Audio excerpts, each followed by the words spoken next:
아마 뭐 역사를 잘 모르시는 분들이더라도 이 나폴레옹이라고 하는 사람의 이름을 모르는 이들은 아마 없을 거예요. 그가 1799년 이 프랑스의 이 권력을 잡은 이후 가장 먼저 내린 명령 중 하나가 이 파리의 모든 풍자 신문을 폐간하라는 것이었습니다. 아마도 그는 이 외모의 컴플렉스를 갖고 있었던 것으로 보이지요. 당시 유행하던 정치 풍자 만화가들이 이 자신의 외모를 웃음거리로 만들지 못하도록 강제로 언론을 탄압한 조치였습니다. 하지만 유일하게 한 명의 화가에게는 그의 초상화를 그릴 수 있도록 허용권을 허락해 주었죠. 그의 이름은 자크 루이 다비드라고 하는 사람입니다. 그는 나폴레옹이 황제로 등극한 이후에 궁정 화가로도 이름을 떨치게 되는데요. 우리에게 잘 알려져 있는 이 백마탄, 이 나폴레옹의 모습도 그가 1801년에 그린 작품이었습니다. 하지만 실제로 이 나폴레옹이 탄 것은 이 백마가 아니라 노새였다고 하죠. 그것도 전쟁에서 영웅적 모습이라기보다는 부대가 먼저 이 안전하게 길을 터놓은 뒤에 이 지나가는 길에 저 그림을 그린 것으로 알려져 있습니다. 이 전쟁 영웅으로 보일 수 있도록 일종의 작가적 상상력을 거기에 덧입힌 그림인 셈이죠. 이 황제 나폴레옹에 대한 다비드의 과장되고 왜곡된 표현은 그의 대관식이 열렸던 장면을 그린 나폴레옹 1세의 대관식에서도 나타납니다. 이 황제의 정통성을 강조하기 위해서 이 화려하고 근엄한 이 황제의 모습을 실제보다 더 과장되게 그려놓았던 것이죠. 이 반면 당대 이 영국의 이 최고 풍자 만화가 중에 한 사람이었던 제임스 길레이가 그린 이 대관식 그림은 이 전혀 다른 모습이죠. 이 병사들은 족쇄를 차고 있고요. 또 황제가 들고 있는 이 검을 보면 피 묻은 검임을 보게 됩니다. 그리고 탐욕스러운 황제 부부의 모습을 조금 우스꽝스럽게 그려놓았죠. 그것을 통해서 나폴레옹의 권력을 규탄하고 싶었던 거예요. 이 화려한 권자의 이면에는 수많은 사람들의 무고한 희생과 또 그만한 고통이 뒤따르고 있었다라는 사실을 사람들에게 알리고 싶었던 겁니다. 인간의 탐욕 뒤에 숨은 이 추악한 모습을 만천하에 알리려고 했던 것이죠. 그럼에도 불구하고 여전히 많은 사람들의 기억 속에 남은 나폴레옹의 모습은 불세출의 영웅입니다. 그것은 아마도 알려진 역사의 대부분이 승리자의 기록이라고 하는 사실과 무관하지 않죠. 그런 점에서 우리가 아는 역사적 사실이라고 하는 것은 어쩌면 일부의 정보에 지나지 않을 수도 있다는 사실을 우리가 늘 생각하지 않을 수 없습니다. 때로는 보이는 실상이 아니라 그 이면에서 더 진실에 가까운 모습을 찾을 수도 있다는 거예요. 그래서 영국의 역사가인 에릭 홉스봄은 우리가 늘 미완의 시대를 살고 있음을 잊지 말아야 한다라고 이야기를 합니다. 그것은 우리 시대의 부족함을 이야기하려는 것만이 아니라 그러니 시대가 아무리 힘들고 아무리 마음에 들지 않더라도 결코 포기해서는 안 된다는 것이죠. 세상은 결코 저절로 좋아지는 법이 없기 때문이라는 거예요.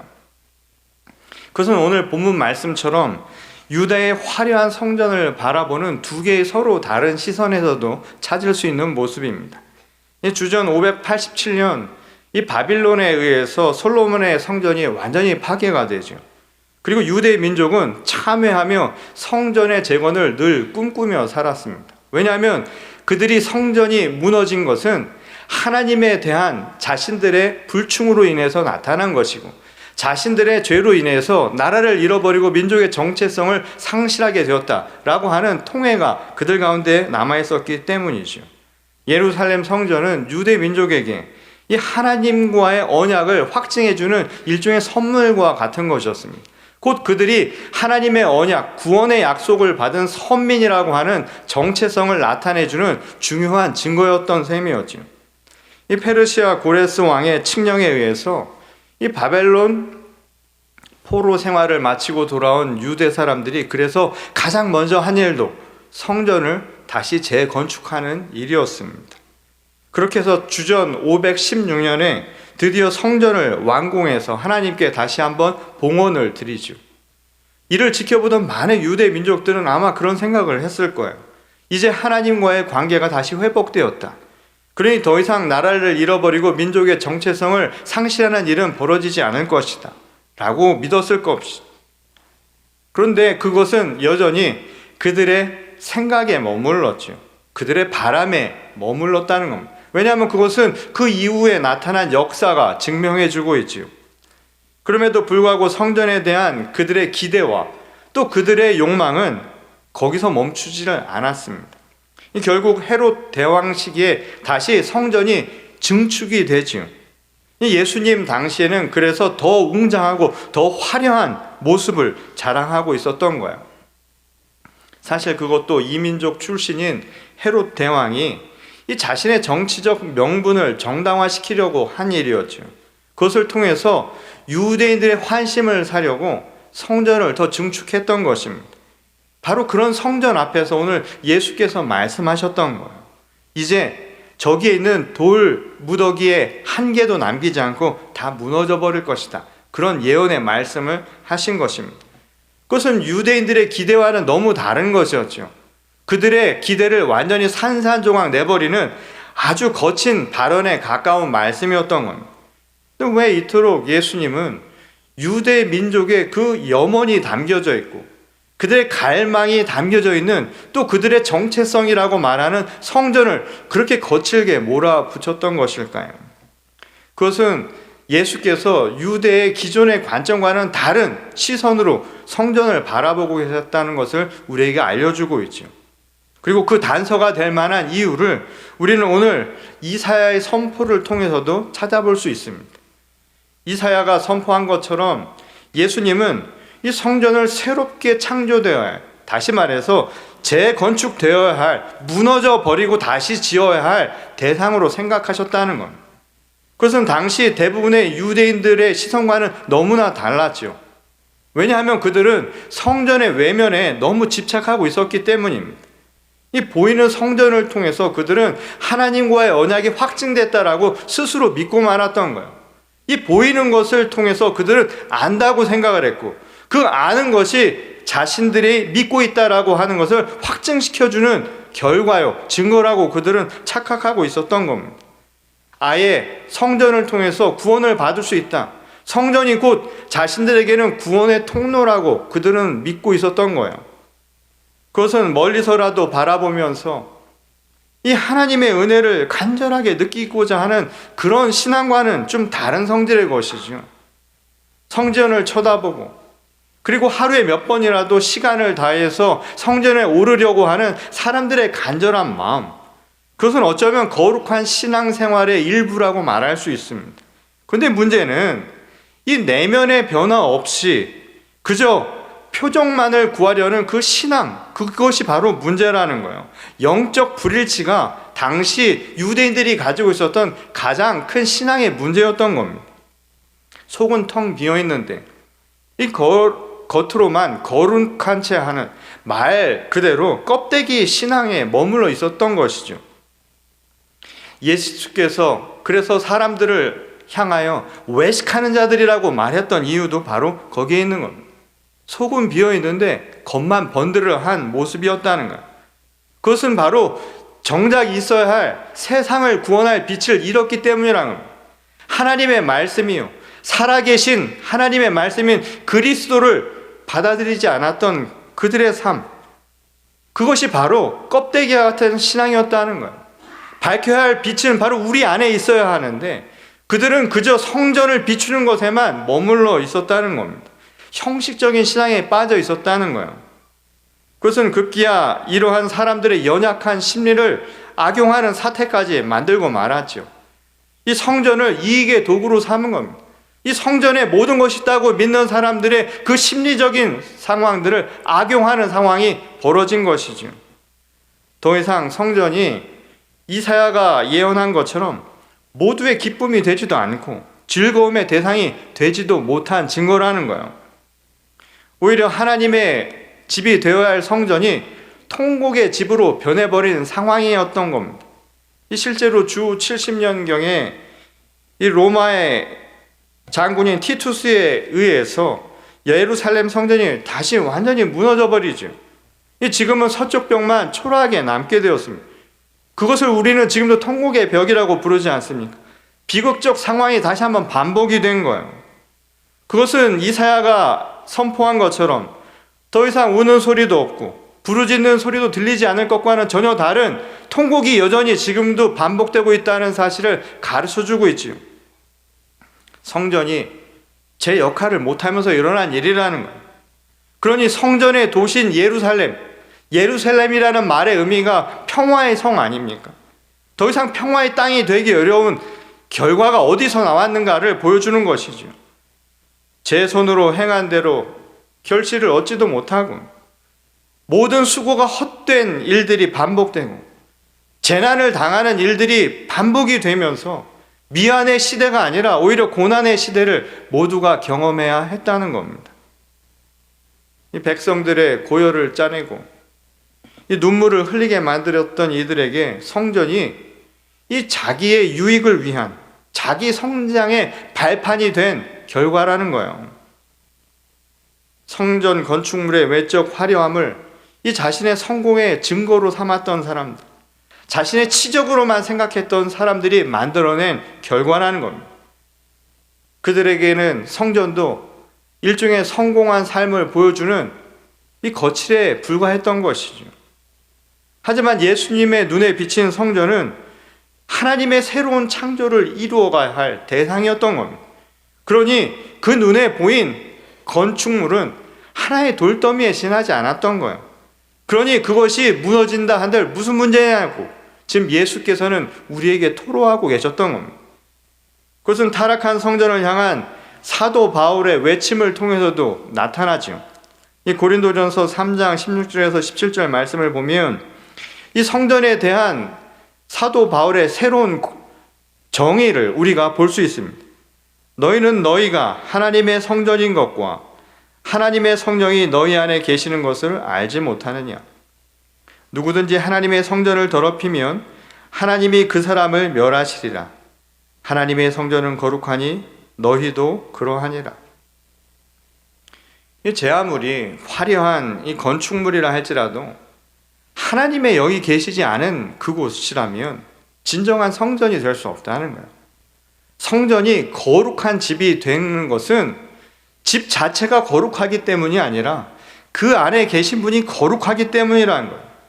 그러니 거룩하신 하나님의 영이 살아있지 않은 곳이라면 그곳은 더 이상 성전으로서의 역할을 다하고 있는 것이 아니라는 것이죠. 그것은 성전의 기초가 되고 있는 성도들의 모습도 마찬가지라는 겁니다. 이 자기 안에 거룩한 하나님의 영이 없으면, 거룩하신 하나님이 우리 가운데 살아계시지 않으면, 우리가 그리스도를 진정한 영으로 모시고 있는 우리 몸 자체가 성전이 되지 않으면 그것은 더 이상 성전으로서의 구실을 다한다고 말할 수 없다는 거예요.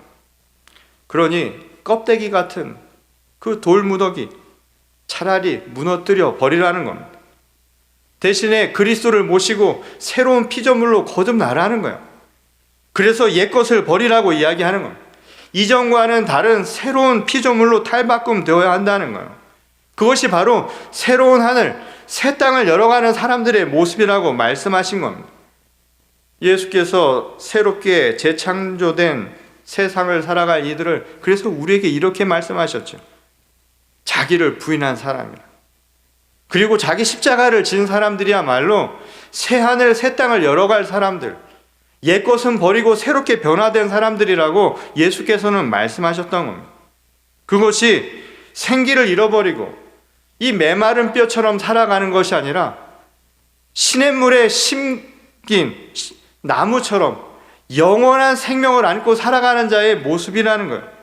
그래서 그 삶을 위해서 우리가 벗어야 한다는 겁니다. 그래서 돌무더기와 같은 것들은 버릴 수 있는, 자기를 부인하며 또 그 무겁지만 힘든 십자가를 질 수 있는 삶을 살아야 한다고 예수께서 가르쳐 주신 것이죠. 그때 바로 비로소 우리가 맞이할 수 있는 세상이 미완의 세상이 아니라 해함도 없고 상함도 없으며 모두가 기뻐하는 완전한 세상을 만들어갈 수 있다고 예수께서 말씀하신 겁니다. 소위 풍조를 쫓아 성공한 이 특정한 사람들만을 위한 세상이 아니라는 거예요.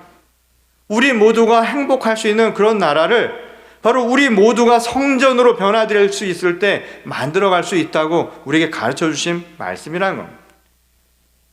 그것은 이 화려한 모습과는 어쩌면 거리가 먼 모습일 수 있다는 거예요. 어쩌면 더 낮고 어쩌면 더 초라한 모습, 세상의 가장 비천한 모습을 통해서도 하나님은 세상을 완전히 변화시킬 수 있을 것이란 말씀이었던 것이죠. 이민규라고 하는 사람의 이 시 중에 이 걸레봇이라고 하는 시가 있습니다. 아주 불교적인 용어를 사용해서 쓴 시이긴 하지만 이 부모에 대한 마음을 이렇게 표현을 합니다. 나의 육신을 덮어 그 몸 헤어질 때까지 추위와 염치를 가려주시더니 그래도 부족하여 이리저리 가위질 당하고도 지저분한 모든 것 깨끗이 닦아주는 그 공덕. 당신의 전생은 나의 원수이셨나? 무슨 업보 그리 많아서 나를 낳으시고 길러주시는 부모가 되셨나? 아버님, 어머님. 시인은 부모의 사랑을 이렇게 표현해야 하죠. 자신의 몸을 다 헤어질 때까지 자식을 위해 내어주는 그 사랑을 이야기한 겁니다. 때로는 자식의 지저분한 것, 허물까지도 다 닦아주는 그 사랑, 곱디 고왔던 그 손이 다 헤어지고 거칠어진 손마디가 되는 그 사랑, 그것이 마치 걸레와 같아 보였다는 거예요. 애초부터 걸레인 것이 어디 있었겠습니까? 더럽고 불결한 것을 닦다 보니까 깨끗하게 하려고 걸레가 된 것이었겠지. 부모의 사랑이 그런 모습이라는 거예요. 자식의 허물을 덮어주기 위해, 자식의 아픔을 닦아주기 위해 내 몸 헤어지는 줄 모르고 그렇게 걸레처럼 다 내어주는 것, 그게 사랑이라는 겁니다. 그것은 타락하고 부족해 또 지저분해진 허물투성이인 이 세상을 향한 하나님의 사랑도 마찬가지라는 거예요. 하나님도 그래서 걸레를 드셨다는 겁니다. 이 세상의 더럽고 추한 구석구석을 닦아주시기 위해서 그렇게 거룩한 걸레를 우리에게 사용하신 거예요.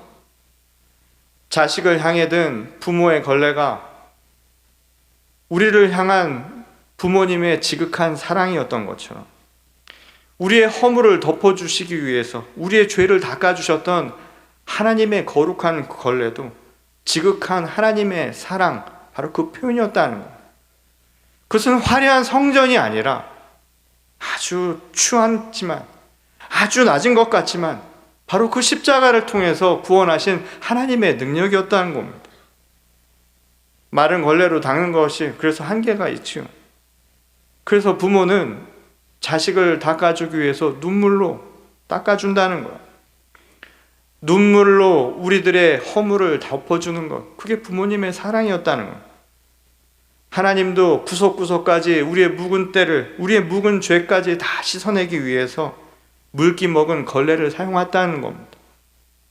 우리를 위해 십자가에 자기 몸을 뜯기시고 흘리신 보혈, 그게 바로 예수 그리스도를 통하여 우리에게 보여주신 하나님의 사랑이었다는 거예요. 바로 거룩한 걸레, 그 눈물이 바로 주님의 보혈이었다는 말씀입니다. 그리고 그 보혈을 통해 우리에게 주신 유일한 말씀입니다. 그것은 사랑하라는 것이었죠. 우리도 누군가의 걸레가 되어주라는 거예요. 그것이 바로 미완의 시대를 살아가는 우리에게 주신 유일한 계명이었습니다. 아무리 삶이 무거워도, 아무리 힘들어도, 아무리 마음에 들지 않더라도 그래서 그냥 거기에 멈추어 있지 말라는 거예요. 먼저 다가가서 닦아주라는 겁니다. 그게 사랑이라는 거예요. 그게 세상을 변화시키는 힘이라는 겁니다. 하나님의 새로운 창조는 바로 그렇게 이루어지는 거란 말씀입니다. 함께 서로의 거룩한 걸레가 되어서 서로의 부족함을 채워주는 것, 또 서로의 허물을 덮어주고 닦아주는 일을 다하는 것, 그때 우리가 만날 수 있는 세상, 그게 바로 완성된 하나님이 우리에게 주신 새 하늘, 새 땅이 열리는 세상의 모습이라는 것. 어쩌면 오늘 우리에게 주시는 하나님의 귀한 말씀입니다. 이제 다음 주면 우리는 이 추수감사의 주일을 맞이하게 되죠. 여러분, 무엇이 감사하십니까? 바라기는 우리의 감사의 제목이 눈에 보이는 성전과 같은 화려함, 우리 눈에 보이고 손으로 잡을 수 있는 것이 아니라 보이지 않으나 자신의 몸을 뜯겨가면서 우리를 위해 흘리신 그 보혈에 감사할 수 있는 마음을 갖기 원합니다. 그리고 여전히 우리의 허물을 닦기 위해 그 걸레처럼 자신의 눈물을 흘리신 부모의 사랑과 같이 누군가 나의 허물을 덮어주고 누군가 나의 부족함을 채워주기 위해 나에게 가까이 다가와 넉넉한 걸레가 되어주었던 우리 서로를 향한 감사의 마음이 있기를 원합니다. 그것이 정말 우리가 감사해야 할 감사의 제목이 아닐까요? 그리고 감사는 받아서만이 아닙니다. 이제 추수감사주의를 통해서 우리가 생각해야 할 것은 이제 우리가 받은 그 눈물을 생각하며 우리도 이제 누군가의 거룩한 걸레가 되어주기를 결심하는 바로 그 감사의 시간이 되어야 할 줄 믿습니다. 그래서 새로운 하늘, 새로운 땅을 맞이하는 겁니다. 이제 우리가 맞이할 새로운 한 해도 그런 마음으로 맞이할 수 있기를 소원합니다. 그래서 눈물도 함께 닦아주고 함께 즐거워하며 함께 고통을 보듬어 안으면서 정말 살맛 나는 아름다운 세상을 만들어가는 우리 모두가 될 수 있기를 소원합니다. 오늘 그 마음으로 이 미완의 시대를 더욱더 아름다운 하나님의 새 하늘, 새 땅을 이뤄가는 저와 여러분 모두가 될 수 있기를 주님의 이름으로 간절히 축원합니다. 우리 다 같이 기도하시겠습니다. 우리를 향한 하나님의 그 사랑을 다시 한번 고백합니다. 자기의 몸을 찢으셔서 하나님의 눈물을 우리에게 사랑으로 보여주신 그 놀라운 은총을 다시 한번 우리 마음에 새기기를 원합니다. 거룩한 걸레가 되어주셔서 우리의 허물을 구석구석까지 닦아주신 그 은혜를 잊지 말게 하여 주시옵소서. 우리도 이제 그 사랑을 받았으니 누군가에게 그 눈물 닦아주게 하시고 먼저 다가가 허물을 덮어줄 수 있는 넉넉한 마음을 갖게 하셔서 이제 우리가 맞이하는 세상은 미완의 시대가 아니라 하나님이 기뻐하시는 거룩한 새 땅, 새 하늘을 열어갈 수 있도록 주께서 은혜를 베풀어 주시옵소서. 오늘 믿음의 결단을 행하며 여기를 떠나려고 합니다. 그러나 우리 마음속에 성전을 가득 채우고 주님을 모시고 변화된 삶을 살게 하여 주시옵소서. 특별히 오늘 이 시간 삶의 무거운 짐과 또한 하나님 앞에 고백하는 죄의 회개를 위하여 나온 자녀들이 있습니다. 육신의 아픔과 영혼의 상처를 안고 나온 이들도 있습니다. 이 시간 주님의 거룩한 걸레로 하나님의 보혈로 저희를 씻기시고 정결케 하셔서 이곳을 나갈 때는 새로운 하늘, 새 땅을 맞이하는 새로운 주의 피조물로 삼아 주시옵소서. 하나님께서 함께 하신 것에 감사드리오며 사랑이신 우리 주 예수 그리스도의 이름으로 감사하며 기도드렸습니다. 아멘.